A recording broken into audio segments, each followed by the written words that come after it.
Kasi let's begin at verse 6. Now some of the scribes were sitting there questioning in their hearts, "Why does this man speak like that? He's blaspheming. Who can forgive sins but God alone?" And immediately Jesus, perceiving in his spirit that they thus question within themselves, said to them, "Why do you question these things in your hearts? Which is easier, to say to the paralytic, 'Your sins are forgiven,' or to say, 'Rise up, take your bed and walk'? But that you may know that the Son of Man has authority on earth to forgive sins," he said to the paralytic, "I say to you, rise up, pick up your bed, and go home." And he arose and immediately picked up his bed and went out before them all, so that they were all amazed and glorified God. "We never saw anything like this." Father, bless your word. May your word bring comfort, direction to us.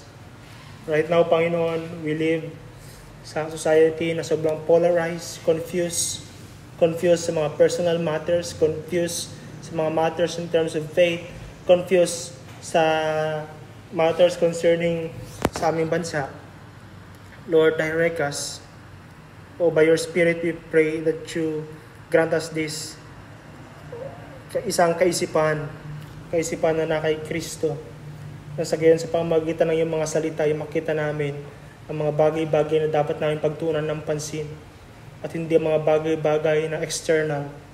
Help us to see, Lord, what lies beneath.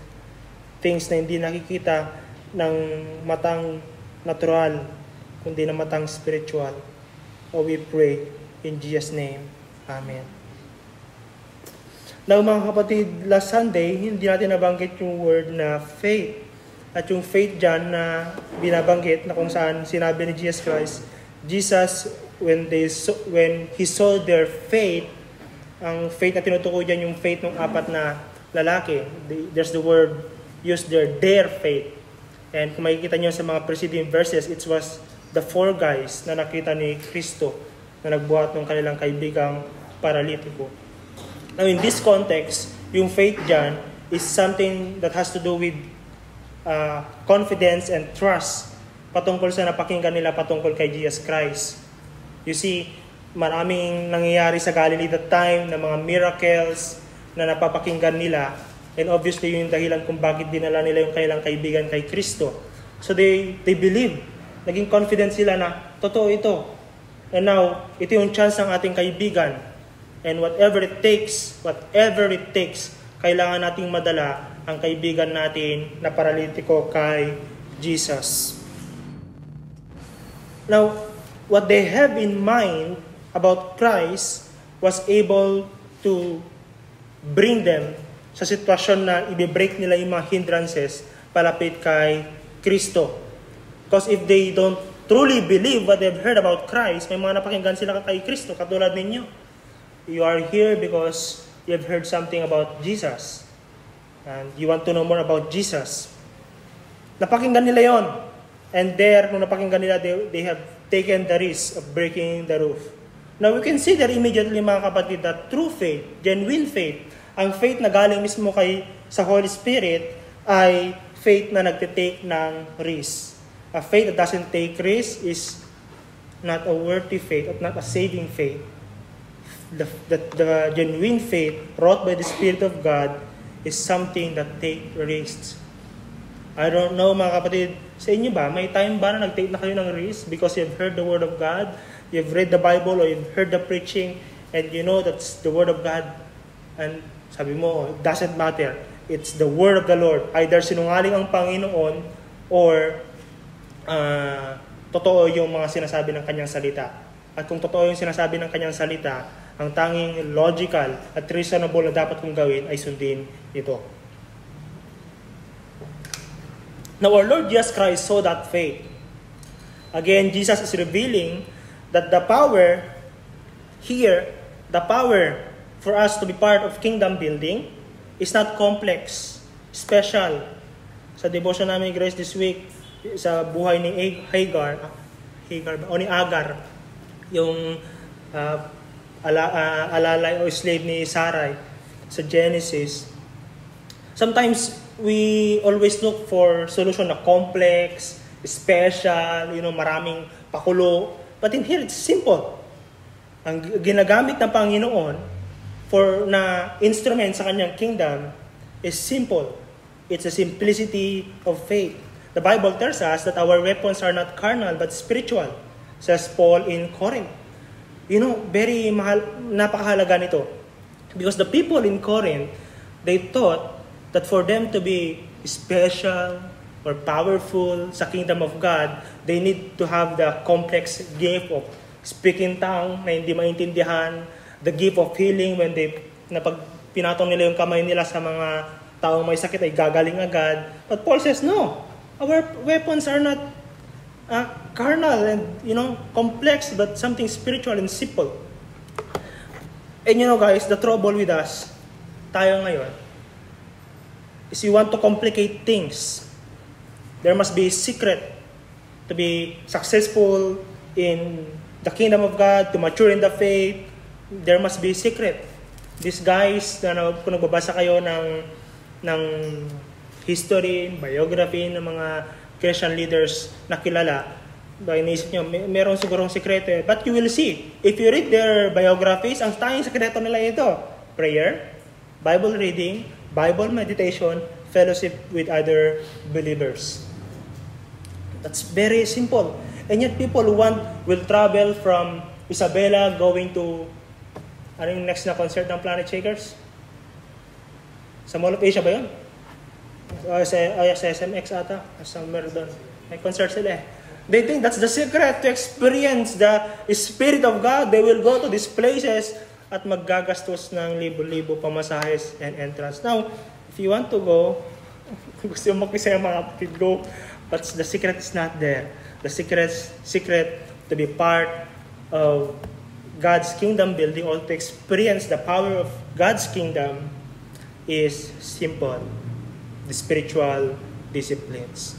Now, there are hindrances towards experiencing the fullness of Christ. Gaya ng nakikita natin sa ating kwento, may hindrance na kung hindi nila, kung nagpadala sila sa hadlang na yon para may dala yung kanilang kaibigan kay Kristo, hindi sana nila na-witness yung kapangyarihan ni Kristo. But for us right now, mga kapatid, may mga hindrance pa rin. At minsan subtle yung hindrance, kapanlin lang. Akala mo nasa iyo na, pero yung pala hindi. Self-deceive, ang term nga ni J. Mac doon. We can see there in verse 6. Now some of the scribes were sitting, questioning in their hearts. Verse 7, why this fellow speak this way? And they are right doon sa kanilang na-realize.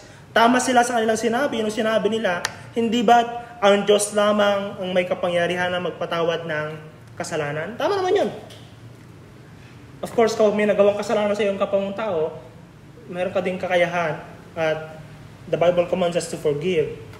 But this sin here, that as we can see, sa context yan mga kapatid, obviously, itong kasalanan ng paralitikong ito ay kasalanan na hindi niya lang nagawa sa kanyang kapwa, kundi kasalanan na nagawa niya laban sa Diyos. And obviously, this sin is not committed yesterday or 2 days ago. It is a sin that's been committed matagal na marahil naging dahilan ng kanyang pagiging paralytic. We don't know kasi hindi sinabi yun. We can only assume. And there, kung sinabi nila na hindi nga ba't ang Diyos lamang ang may kapangyarihang magpatawad ng kasalanan? And si Jesus Christ, unlike the prophets that they have known, ay nagsalita. Ang sabi ng Panginoon sa Kristo, Anak, sinasabi ko sa iyo. Anak, sinasabi ko ito sa iyo. Son, your sins are forgiven. In verse 11. Now, the old prophets na nakilala ng mga iskriba, mga pariseyo, kapag nagsalita sila ng message from God, they will say, thus saith the Lord. Ito ang sinasabi ng Panginoon para sa iyo. But Jesus Christ spoke. Sabi niya, ito ang sinasabi ko sa iyo. Son, your sins are forgiven. In verse 11, he said, I say to you. I say to you. Bagay na hindi makita ng mga iskriba because the first hindrance na makikita natin dyan is unbelief. The sin of the scribes In Capernaum, and Chorazin, and Bethsaida, nakita natin nung nagdaang linggo, ang kasalanan ng kawalan ng pananampalataya. They have seen, they have heard, they have witnessed everything na ginawa ni Kristo na sapat na dahilan para sila maniwala sa kung sino si Kristo, and yet hindi pa rin sila naniwala. It's the sin of unbelief. The scribes don't get it. Ang pagkakilala lang nila kay Jesus Christ ay tao. They only came to witness this uneducated carpenter from Nazareth who has been teaching differently from their Orthodox rabbis, and doing a lot of miracles. You see, mga kapatid, these scribes and all other people here possibly ay nagpunta kay Kristo hindi para mapakinggan yung kanyang mensahe. Nagpunta sila kay Kristo para ma-witness kung ano yung napapakinggan nila patungkol kay Jesus. Na isang tao kung magsalita ay different. Na siya ay isang teacher na kung magturo ay kakaiba compared sa kanilang mga nakaugaliang teacher. Kumbaga nandun sila para manood ng circus. Na ang nagpe-play ay tao din. At ang paniniwala nila na si Jesus Christ ay tao lang. But right now, ang tanong sa atin mga kapatid, anong pag-asang meron tayo? Anong hope meron tayo kung ang Kristo na kinilala natin at kilala natin ay tao lang? What hope do you have? What hope man has kung si Jesus Christ ay tao lang? What kind of hope do people have if they believe in Jesus, if they believe na si Jesus Christ ay tao lang? Hopeless. They are without hope. They are without God, sabi ng Biblia. Such people are bound to seek remedy for their incurable malady sa created beings. Hinahanap nila yung solusyon sa kanilang problema, sa kapwa nila tao, sa kapwa nila lang, sa religion in-establish nila. Because they cannot find it in Jesus Christ. Because the Jesus Christ they knew, like the scribes, is but a man. Tao lang. And therefore, the Bible tells us, because they have rejected the authority of Jesus, the word of Jesus, hindi nila pinaniwalaan ang salita ng Panginoon Jesucristo, they will face their own sin in judgment. For the Jesus they have treated as but a man is the Son of God Himself, na merong kapangyarihan to forgive their sin. The same is still being done by the world, brothers and sisters. Ang tingin nila kay Jesus Christ ay tao lang. And there's no other person in history na gino-joke, pinagtatawanan, no? Hindi nila magawa yung kay Muhammad, hindi nila magawa yung kay Gandhi, pero nagagawa nila kay Kristo. Na pagtawanan, gamitin yung kanyang pangalan bilang expression or pangmura. Therefore, they cannot deal with the fundamental problem. And so the world is as it is. Our problem nowadays, hindi yung away ni Digong at ni Bongbong. Or Duterte, Sara Tigre at Aguilar, no? The problem is still the same. And it's manifesting in the divisiveness of politics and government. That even the Church of Christ right now, lungkot, marami kong kaibigan na talagang nag-unfriendan, nagsasalita ng mga salitang masakit laban sa isa, and they're brothers and sisters in Christ. Because you can be a Christian, and yet along the way, dahil sa natatabunan yung attention mo sa ibang bagay, iba na misdiagnose mo ang problema ng mundo. Ang problema ng mundo ay ito. But Jesus Christ says, no. The problem is this, your sin. Not even your pagiging paralytic. The problem is sin, and that sin must be dealt with. And Jesus Christ has the only authority to deal with that. And the scribes don't believe it. You're but a man. But that's for the world. I would like to address you now, brothers and sisters. Why did you come here? Are you just here, yung iba sa inyo, because you are tired of the prosperity gospel preachings? Tired of out-of-context preachings, man-centered preachings? Are we just here to see a man performing a gospel preaching? Sing gospel-centered. Sana meron tayong magigitara ng to, no? Sabihin nyo, maganda kasi doon, kasi yung mga kanta doon, biblical. Yung preaching doon, book by book ng Bible. So doon kami. It's possible na yun yung maging dahilan. That's the trouble nowadays, brothers and sisters. Those among who came biblicality in their doctrines. They are seeking doctrines in a way that doctrine are the end. Para bang pag nakuha nila yung tamang doktrina, they're okay. They are unlike those guys na mali yung pinapakinggang doktrina, mali-mali pa yung kinakanta. Compared to them, they are better. They have the right doctrine. There are those people na nagpupunta to these so-called biblical churches for the sake of biblical doctrines. Parang ang end ay yung biblical doctrine mismo. They are seeking doctrine in a way na yun nga siya yung end.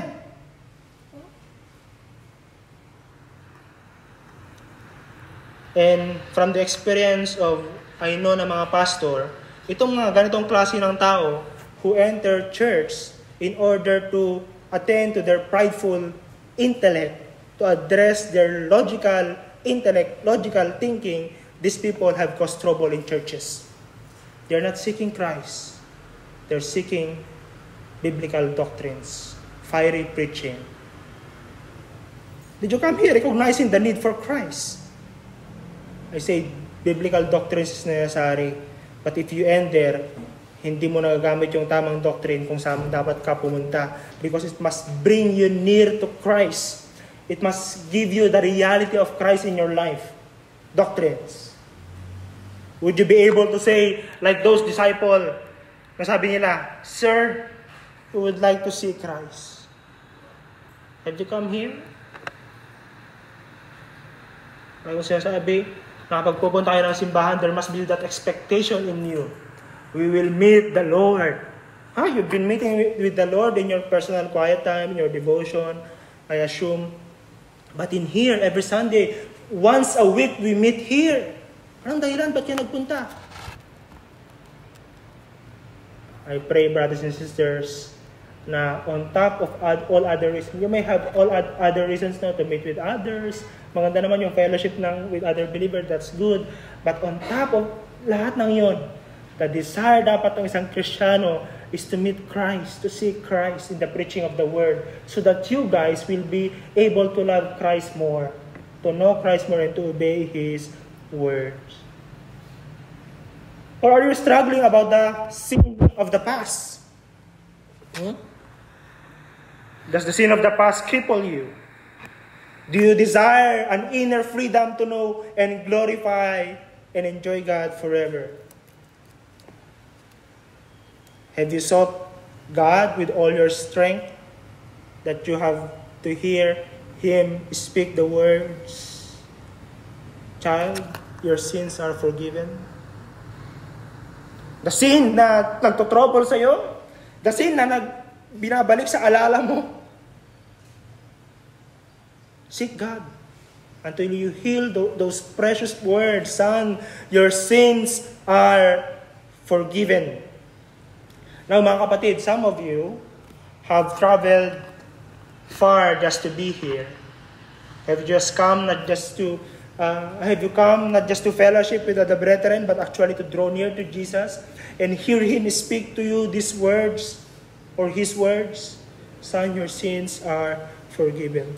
There's a beautiful hymn by the man named William Williams. I think kinanta na natin one time to, no? Napakaganda ng hymn na ito. Speak, I pray thee, gentle Jesus. Oh, how passing sweet thy words, breathing over my troubled spirit, peace which never earth affords. All the world's distracting voices, all the tempting tones of ill, at thy voice so mild melodious are subdued and all is still. Another one, sabi ni William Williams, tell me, Thou art mine, O Savior, tell me, pag may-ari kita aking tagapagligtas. Speak a true assurance clear, banish all my dark misgivings, still my doubting, calm my fear. In your righteousness I'll triumph, in your wisdom I'll be wise, in your robes I'm perfect beauty, in your power I'll arise. You see, William Williams is a man of theology. But now, William Williams, nagsulat ng kantang ito, he now rises to what he knows, asking the one who gave him his theology to imprint his theology in his heart. Hindi lang dito sa puso. Na maging totoo. Like those two guys in Emmaus Road. Diba nung kasalita nila si Jesus Christ? Hindi na obviously yung Old Testament. And Jesus Christ expounded to them the writings of Moses, says the Bible. And yet sabi nila, hindi ba yun yung dahilan kung bakit our hearts warm? Because it is Jesus Himself applied the words to us. Our hearts warm. You know, the experience of John Wesley. One time na nagpe-pray siya isang gabi, sabi niya, I felt my heart strangely warm. By the same word, by the same doctrine he has been reading, he has been preaching all these years. And yet at one point, yung mga doctrine na yun, nagpainit daw ng kanyang puso. It's something that you feel. Not just here, but here. And you know, when the words we know bumaba sa ating puso, will take over our life, it will bring you to places na by nature you don't want to be, or by nature you can't. But because of the Word controlling you, because of the Word of God controlling you, dominating your life, maging katulad nyo itong 4 na lalaki dito, you will go beyond what is expected or what is conventional sa marami. Sabi niya, tell me, thou art mine, O Savior, speak a true assurance clear. And if there's one thing we need today, brothers and sisters, this is it. God is saying to you, this is what you really need. You are mine, your sins I have forgiven, and I love you despite of your failings. Now repent. Pagsisihan mo yung mga pagkukulang at pagmamanabis mo, for I have already paid them in Jesus Christ when He died for you. That's what we need. An assurance of that, a reality of that. I've asked someone this week lang, kumakanta sa church, nagigitara sa church. Sabi ko, napatawad ka na ba ng Panginoon? Hindi ko alam, kuya. You see? Kinakanta niya yung mga dapat niyang paniwalaan, and yet sabi niya, hindi niya alam. And I believe that's the reality right now in the Church of Christ. Simbahan ni Kristo. They're singing, there is a Redeemer, God's precious Son, and yet they fail to believe in their heart with their whole being those truths. And we need the Holy Spirit para mapanghawakan natin ang mga katotohanan ito. There are those who question the reality of Christ's word like described. They know theology, but they are as good as dead. They have no life in them. John Snyder, meron siyang podcast. If you want to listen to Spotify, The Whole Counsel of God, with John Snyder, mentioned in one of that podcasts about a man with amazing credentials sa kanyang biblical schooling. This man, teaching doctrine, travel from country to country to teach doctrines, biblical doctrines. Kasi meron siyang credentials. Kaya siya tinatawag. And when asked about his prayer life, alam niyo sabi ng lalaking to? I am not into it. God called others to do it. That I am called to teach. He clearly doesn't understand what he is teaching. For the greatest privilege of what he is teaching, the Bible, is adoption.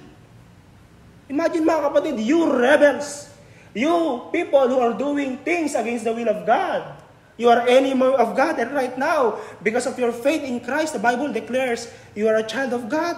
You can now enjoy God as a father. Or as the Song of Songs, dun sa Old Testament, you can now enjoy God as a lover. Pwede mo siya na siya i-enjoy. And there's a felt intimacy in that. Yung mga scribes, they don't have it. For they did not come there sa bahay ni Kristo for Christ Himself. They only came to witness something, they only came to witness a spectacle. Nandun sila para manood. And there are those who profess Christ who may not be questioning the truthfulness of Jesus' claim, but their lives don't testify about the reality of those claims. For them, Christ the person, not the doctrine, Christ the person is not pursuing. Christ is not worth rejoicing. Christ is not worth treasuring. Christ is not worth their time to spend with in secret or in public. They are always in hurry into something. Laging nag-aapura sa quiet time. Kung sa quiet time nyo, nag-aapura ba kayo? O, natapos nyo na yung inyong, ito na yung quiet time, tapos, finish. At least nagawa ko. Pag tatanungin ako ng small group ko, nag-quiet time, oo. Nag-quiet time ako. At nag-aapura. At nakakainis yung gano'n, no? Gagano sinabi ko nung may kausap ako one time. Sabi ko, kapag nagde-date ba kayo ng boyfriend mo, tinitignan mo lagi ba yung orasan mo? Hindi. Paano pag tinitignan niya lagi yung orasan niya, anong mafe-feel mo? Nakakainis. That should be the time na kung i-enjoy nyo yung bawat isa, ay yung isa't isa. That should be the time na mas lalong mag-grow yung intimacy, pero nag-aapura. And there are those people right now, they don't enjoy Christ. They do Christ as a mere religion, as a mere ritual.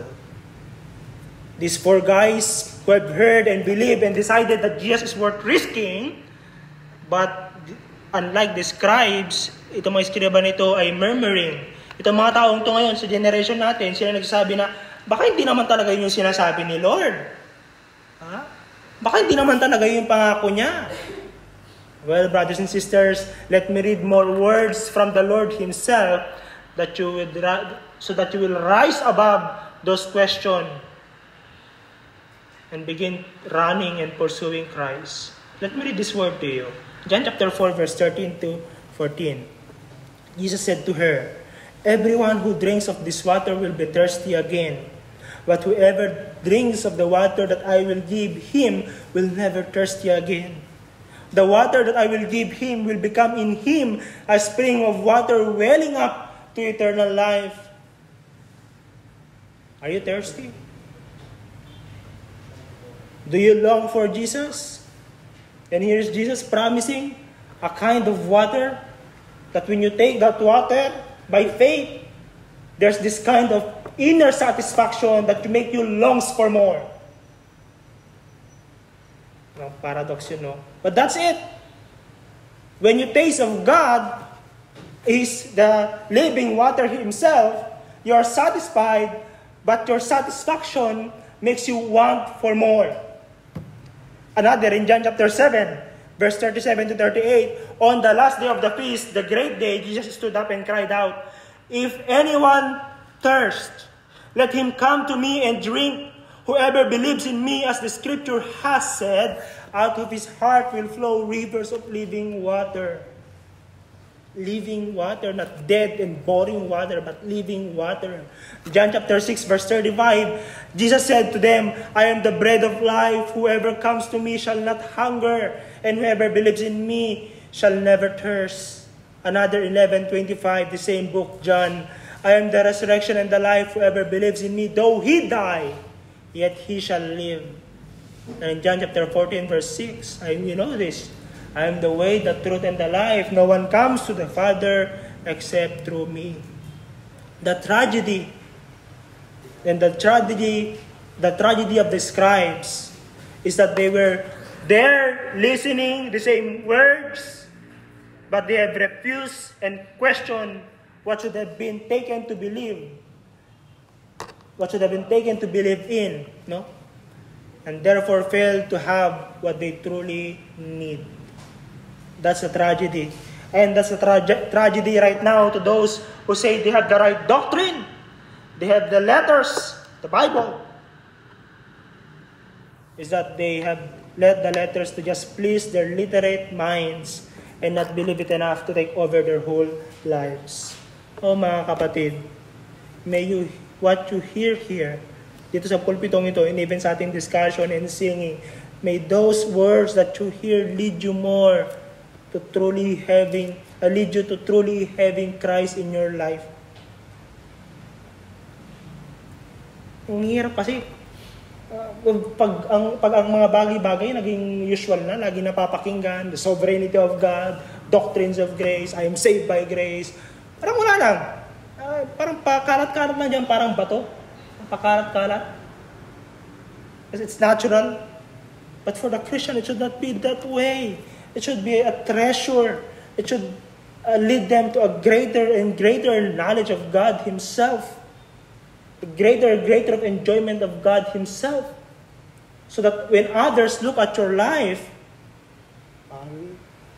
most of us here nakapag-aral, they will not say, you are okay because nakapag-aral ka.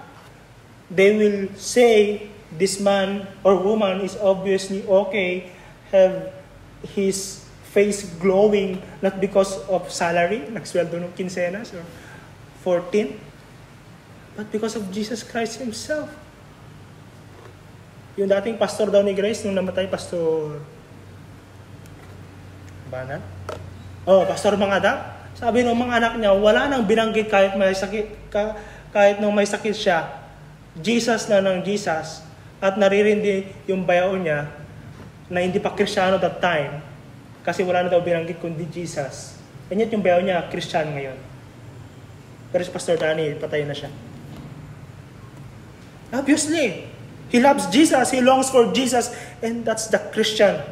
If the state of those scribes don't push you from merely knowing in the head to having Jesus in the heart, let the preceding verses na makikita natin give us more reason to cling and believe to Jesus more and more.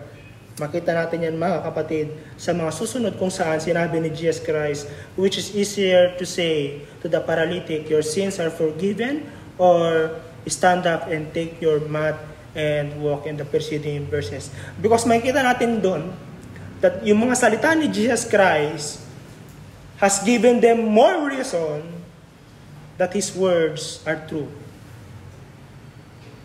Yung nangyari dito na miracle, na na-account ni Mark, sana mas naging rason pa yon para maniwala sila ng salita ni Jesus Christ ay totoo. Pero alam nyo mga kapatid, hindi eh. Kaya nga nakatanggap sila ng curse along with Bethsaida and Chorazin. The miracle accounted here is not meant to make us wonder and linger on it. Meron yung mga ganon. May napakinggan ako, alam mo, nung kabataan ko, ay grabe experience namin, maraming natutumba dyan, maraming nag-i-speak in tongue. Yun ang kwento nila. Yung mga miracles, yung mga napalaya sa demonyo, yung nanay ko, madaming kwentong ganon. Napalaya sa demonyo, gumaling na mga may sakit, and I've stayed with the pastor one time, like kami nag-doon watch nung college ako. Kinakwento niya sa akin yung mga experience nila nung 80s and 90s that cannot really be explained. And yet they are there. There are witnesses. Buhay pa yung mga witnesses ngayon. But these people linger on those miracles. Nandun sila. Yun at yun, miracles na yung pinag-uusapan nila. When those miracles should have pushed them to believe the words of Jesus Christ Himself. It is as if help sana yung tulong sana yun for them para yung kanilang doubting hearts and doubting minds ay maniwala sa salita ni Kristo. The trouble is that some of them still chose to doubt and even proceeded into plotting the death of Christ.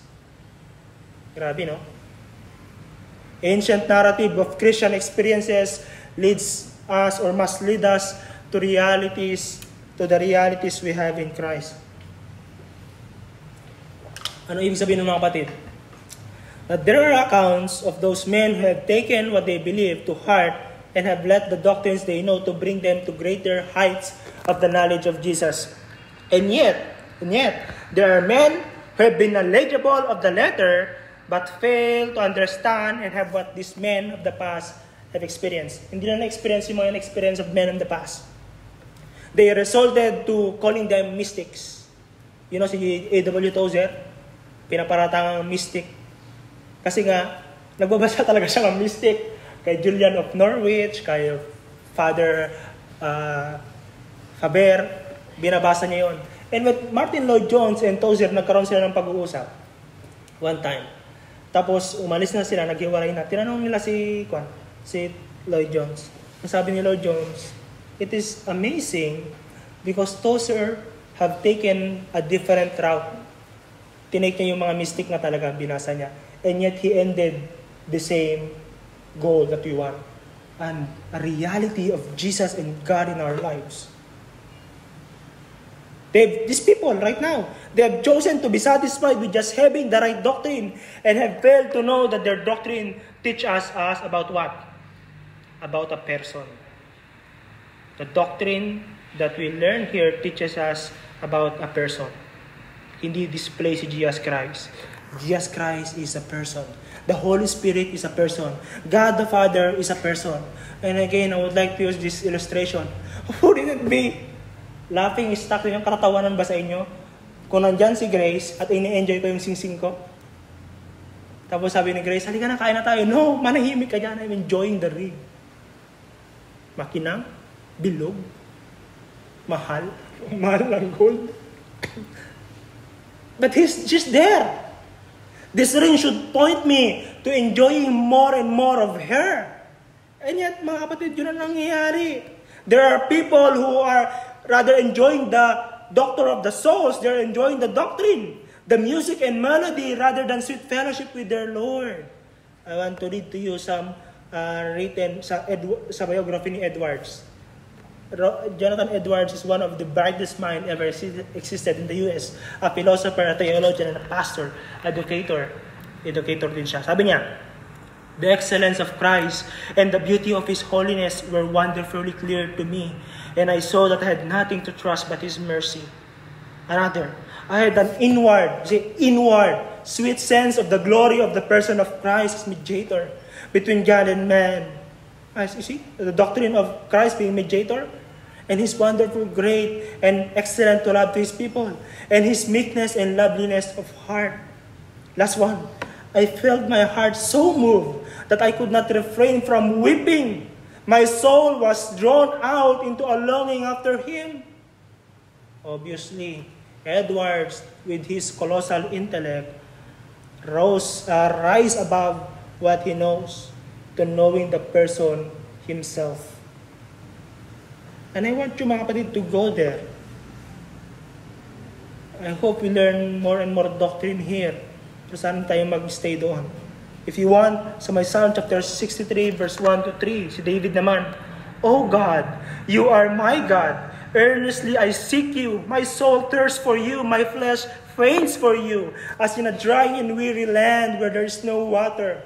So I have looked upon you in the sanctuary. Beholding your power and glory.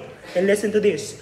Because your steadfast love is better than life, my lips will praise you. Words like this, even those from the Reformed Fathers and the Bible, have been taken only for academic purposes nowadays. Oh, poor you, brothers and sisters, kawawa naman kayo kung hanggang dun lang sa inyo for academic purposes to fill our educated minds. But here is Christ. Nandito si Kristo. And all the truths about Him pinapag-aralan natin. Jesus Christ is here like a fountain waiting to be enjoyed by you. And He has been enjoyed by men in the past. And still being enjoyed by men at the present. There are accounts and narrations about Him, and those accounts and narrations about Him should lead you from questioning, from the reality of those experiences, to knowing and having Him. So read biographies. Ha? Meron ako sa bahay, pwede yung pahiram sa inyo. Pahiram lang, ha? Read biographies. Read the book of Acts. That's a historical narration of the believer's experience with the reality of Christ. Read the book of Acts. Read the book of Psalms. Oh, Psalms are full of experiences about God. The Old Testament. See what awaits you. The men have come to know in those realities in greater measure the sweetness of Christ because they have pressed on to know.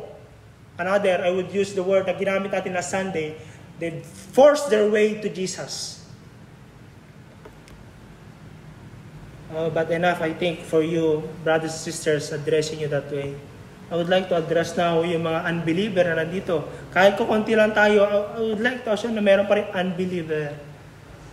And I would ask the same question I've asked that young person just this week. Has Christ forgiven you of your sins? Napakinggan nyo na ba yung word ni Jesus Christ? Child, your sins are forgiven. Or nag-struggle ka pa rin sa mga kasalanan yan.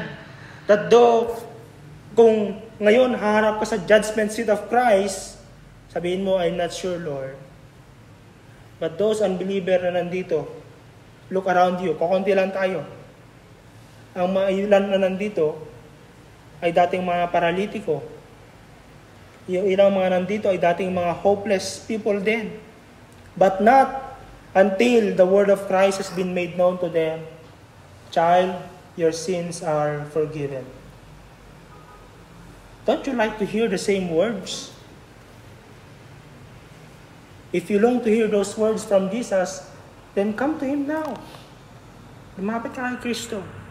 If you feel like you can't come to Jesus, hindi ko kaya lumapit kay Kristo, then sumigaw ka like Bartimaeus. The blind Bartimaeus in Mark chapter 8 or 9 ata, mag-go through natin yon. He cannot come because of the crowds again. Anong ginawa niya? Sumigaw siya. Jesus, have mercy on me. Here I am, I cannot come because of the hindrance, but I can shout until you hear my voice. Lord Jesus, have mercy on me as a sinner. And you, brothers and sisters who are in Christ, ask the Holy Spirit to move among those unbelievers in this fellowship, in your workplace, in mga stranger. May the Holy Spirit move among them, leading them to faith in Christ and repentance from sin. So, because joy in Christ is the only kind of treasure that when shared ay mas dumadami. Hindi siya nagkukulang. Hindi siya for the greedy. Something that you keep, you treasure, but it abounds as you share it to others. As you lead others to experience the same joy you have in Christ. Manahimik muna tayo.